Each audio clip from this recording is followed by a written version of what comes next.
तो इस एपिसोड की शुरुआत में डिमोनिक कल्ट के लोगों का सीन दिखाया जाता है, जहां पर डिमोनिक मास्टर जो होता है वो खड़ा होता है और काफी ज्यादा गुस्से में लग रहा था और उसका बेटा उसके सामने सर झुकाए बैठा होता है और उसे बता रहा था कि इस बार फिर से यहाँ पर वही सब कुछ हुआ है जो पहले हो रहा था, हमारा प्लान एक बार फिर से फेल हो चुका है। तो उसका फादर उसे कहता है लेकिन ऐसा कैसे हो सकता है, क्या तुमने कहा कि इस वक्त वो मार्शल एम्पर की जो बुक है उसे बेचा जा रहा है, आखिर उसे कौन बेच रहा है। तो उसका बेटा उसे कहता है जी फादर, एक विज योनो नाम का लड़का है जो यहाँ पर इस मार्शल आर्ट्स की बुक को सरेआम बेच रहा है, उसने जस्टिस लाइन्स के सामने उसकी सेल लगा रखी है, 3 गोल्डन यांग में वो हर किसी को उस बुक को बेच रहा है। मुझे तो खुद यहाँ पर इस बात की समझ नहीं आ रही कि वो इतना बड़ा बेवकूफ कैसे हो सकता है, या फिर वो ऐसा क्यों कर रहा है कि उसने यहाँ पर मार्शल एम्पर की उस बुक को बेचना शुरू कर दिया है। तो उसके फादर उसे कहते हैं कि वीज योनो अगेन, मुझे यहाँ पर दोबारा इस बंदे का नाम सुनने को मिल रहा है, मैं पहले भी इस बंदे का नाम कई बार सुन चुका हूँ, आज ये बंदा कौन है और यहाँ पर ये सब कुछ क्यों कर रहा है, इसने पहले भी हमारे प्लान्स को फेल किया। और इसी के साथ ही वो गुस्सा हो जाता है और गुस्से के साथ अपने पावर्स को रिलीज करते हैं। जैसे ही फादर अपनी पावर्स को रिलीज करते हैं तो उनके आसपास जो फूल लगे होते हैं उन फूलों की पत्तियां झड़ना शुरू हो जाती हैं और वो सारी की सारी फूलों की पत्तियां उनकी एनर्जी के साथ वहां पर हवा में उड़ना शुरू हो जाती हैं। ये देखने के बाद उनका बेटा जो होता है वो कहता है ये तो साइकिक लेविटेशन टेक्निक है, इसका मतलब यह है कि फादर जो है वो अगले लेवल पर ब्रेक थ्रू कर चुके हैं और उस लेवल पर पहुंच चुके हैं जहां पर उन्हें किसी चीज को हिलाने के लिए अपनी हाथ की जरूरत नहीं है, बल्कि वो अपनी एनर्जी के साथ ही चीजों को कंट्रोल कर सकते हैं। फादर तो हीवंस लेवल तक पहुंच चुके हैं, तो वो फिर से उनके सामने सर झुकाता है और उनको कंग्रेचुलेट करता है और कहता है कि फादर आपको बहुत ज्यादा बधाई हो। तो इसी के साथ ही फादर उसे कहते हैं कि मैं यहाँ पर तुमसे एक ही बात कहूंगा कि एक छोटी सी गलती हमारे लिए एक बहुत ही बड़ा इशू बन सकती है, लेकिन फिलहाल के लिए एक छोटी गलती का हमें ज्यादा नुकसान नहीं हुआ, लेकिन इसके बावजूद हमारा प्लान बहुत ज्यादा जरूरी है, इसलिए मैं चाहता हूँ कि तुम यहाँ पर खुद से इस काम को पूरा करो। हम बहुत ही जल्दी यहाँ पर सेंट्रल प्लेन्स के ऊपर फुल स्केल वार करने वाले हैं और बहुत बड़ा हमला करने वाले हैं, और उसके लिए मैं नहीं चाहता कि यहाँ पर कोई छोटा मोटा वीज हो हमारे रास्ते की रुकावट बने। क्या तुम मेरी बात को समझ पा रहे हो? और साथ ही मुझे कहता है कि मेरी एक और बात को ध्यान से सुनो, मैं जहाँ पर तुम्हें जो बताने वाला हूँ उस बात को ध्यान से सुनना, कि तुम्हारे लिए यहाँ पर एक बहुत ही बड़े गिफ्ट की तरह है कि तुम्हें यहाँ पर कोई ना कोई समझाने वाला है,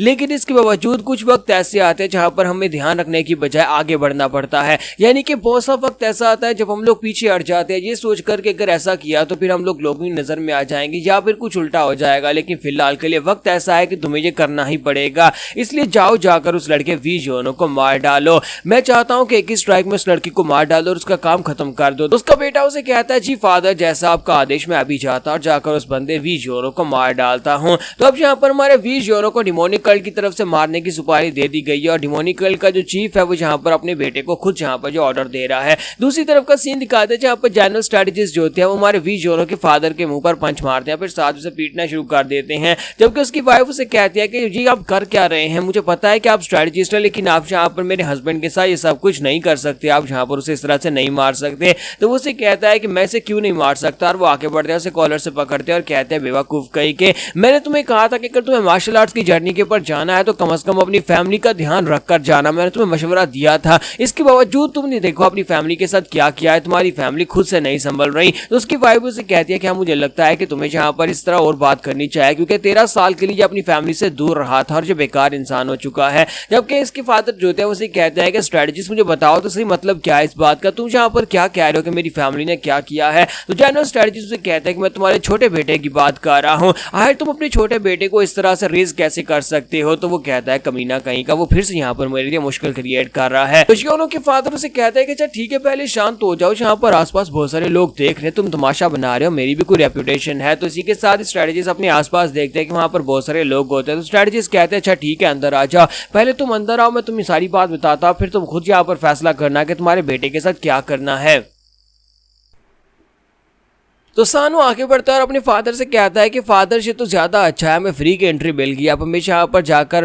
अपने डॉक्यूमेंट्स को वेरीफाई नहीं करवाना पड़ेगा। तो फादर उसे कहते हैं बेवकूफ कहेंगे, सभी के सामने मुझे मार पा रही है और तुम्हें यहाँ पर फ्री की एंट्री की पड़ी हुई है। तो इसी के साथ ही अंदर का सीन दिखाते हैं जहाँ पर हमारा वीज योनो जो होता है अभी पत्थरों की बरसात कर रहा था और उनमें से कोई भी डिसाइबल जो होता है वो उन पत्थरों को फेस नहीं कर पा रहा था। एक डिसाइबल जो पैंग फैमिली का यंग मास्टर होता है वो एंड के ऊपर बचता है और कहता है कि ये सभी लोग यहाँ पर मार खा के घिर चुके हैं, एंड के ऊपर सिर्फ मैं ही बचा हूँ। एक पत्थर पत्थर उसकी तरफ उड़ता हुआ आ रहा होता है। वो सोच रहा होता है कि चलो फिर इस पत्थर को ब्लॉक करते हैं, मैं इस पत्थर को ब्लॉक करके रहूंगा। और इसी के साथ ही वहां पर अपना पंच रेडी करता है उस पत्थर को ब्लॉक करने के लिए। वो अपनी हिमली किंग हिमली वर्ल्ड टेक्निक को यूज करके इसे पंच मारने लगता है, लेकिन जैसे पत्थर उसके करीब पहुंच रहा होता है उसे डर लगना शुरू हो जाता है। और वो कहता है कि वो पत्थर इतनी तेजी के साथ उड़ता हुआ कैसे आ सकता है, मुझे ऐसा लग रहा है जैसे कि मैंने इसको ब्लॉक किया तो फिर मेरे साथ बहुत ही बुरा होगा। और इसी के साथ ही वो नीचे की तरफ झुकता है, उस पत्थर के अटैक को अवॉइड करता है। हालांकि वो पीछे की तरफ नीचे झुकता है तो पत्थर को तो अवॉइड कर लेता है, लेकिन उसकी कमर के अंदर से वहां पर कड़क की आवाज आती है जैसे कि उसकी हड्डी टूट गई हो, और वो वहीं पर अपनी कमर लेकर बैठ जाता है। तो विशियोनो से कहता है कि तुमने बहुत ही अच्छे से इसको डॉज कर लिया, इसका मतलब यह है कि तुम बहुत ही अच्छे से इंप्रूव कर रहे हो,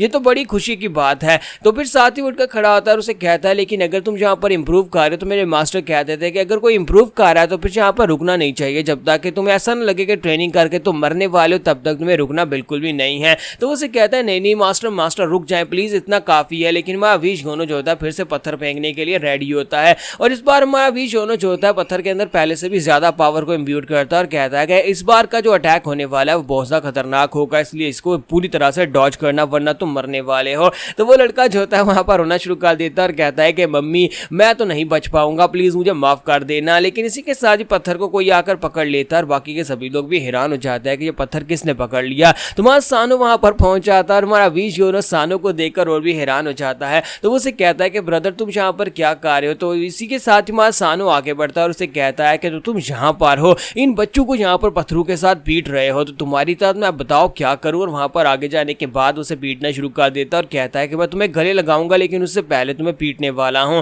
तो वह वहां पर उसे मारना शुरू कर देता है और उसे कहता है कि आखिर जब तुम्हारी प्रॉब्लम सॉल्व हो गई थी 5 साल के बाद तुम वापस घर आ सकते थे, तुम डायरेक्टली घर क्यों नहीं आए। तो वो कहता है कि मैंने एक लेटर लिखा था ब्रदर, मैंने उसमें लिखा था कि मैं यहाँ पर एक जर्नी के ऊपर निकला हूँ और उसके बाद घर वापस आऊंगा। तो उसे कहता है कि अच्छा तो तुम यहाँ पर अपने ब्रदर को आगे से जवाब दोगे, और वो उसे और पीटना शुरू कर देता है। जबकि विशियोनो जो होता है वो चलाकर उसे कहता है कि ब्रदर ये तुम्हारी गलती है कि तुम वहां पर मुझे बारिश में अकेला छोड़कर चले गए थे, मैंने तुम्हें कितनी बार कहा था कि मुझे छोड़कर मत जाओ, ये तुम्हारी गलती थी, मैं इसी वजह से वहां पर से भटक गया था। तो जब सानो उसकी बात सुनता है कि यहाँ पर उसके ऊपर ब्लेम डाल रहा है तो उसी के साथ सानो से गले से लगा लेता है और कहता है कि मेरे भाई मैंने तुम्हें बहुत ज्यादा मिस किया, प्लीज मुझे माफ कर देना कि मैं उस वक्त तुम्हें अकेले छोड़कर वहां पर चला गया था। मैंने पिछले 5 साल अपने आप को बहुत ज्यादा टॉर्चर किया है, इस बात की सजा दी है कि मैंने अपने छोटे भाई को कैसे गवा दिया। तुम्हारा विशियोनो भी वहीं पर रोना शुरू कर देता है। इसी के साथ ही वहां पर साइड के ऊपर से उसकी मदर भी आ जाती है। तुम्हारा विशियोनो जो होता है भागता हुआ अपनी माँ के पास जाता है, तो माँ भी उसे गले से लगाती है और साथ ही वहां पर उसे पीट रही होती है और कहती है तुम 5 साल से कहां पर थे मेरे बच्चे, तुम देखो कितने दुबले पतले हो गए हो, तुम कितने कमजोर हो गए, और साथ ही उसे कहती है कितने बदसूरत भी हो गए हो। तुम्हारा विशियोनो से कहता है कि क्या मैं यहाँ पर बदसूरत हो गया हूँ। तो इसी के साथ ही उसे कहती है हाँ जरा सानो को देखो, सानो तुमसे कितना ज्यादा हैंडसम है और तुम यहाँ पर कितने ज्यादा बदसूरत दिखाई देते हो। तो हमारा विशियोनो कहता है कि माँ तुम तो हमेशा यहाँ पर सानो की तारीफें करते हो, उसके मुकाबले में मैं तो यहाँ पर हमेशा ही बदसूरत ही रहने वाला हूँ। साथ ही उनसे कहता है कि फादर नहीं आए क्या, फादर भी आपके साथ आए। तो मदर उसे कहते हैं कि हाँ वो यहीं पर थे, हमारे पीछे पीछे ही आ रहे थे, जेन्युइन स्ट्रेटजी से मार खाने के बाद वो यहीं पर आ रहे थे। तो इसी के साथ ही हमारा विशियोनो साइड के ऊपर देखता है तो वहां से फादर निकल कर आ रहे होते हैं। तो जियोनो कहता है कि फादर भी आ गए। तो वो भागता हुआ आगे बढ़ता है और कहता है कि फादर तुम्हें क्या हो, क्या तुम्हारा चेहरा क्यों लटका हुआ है,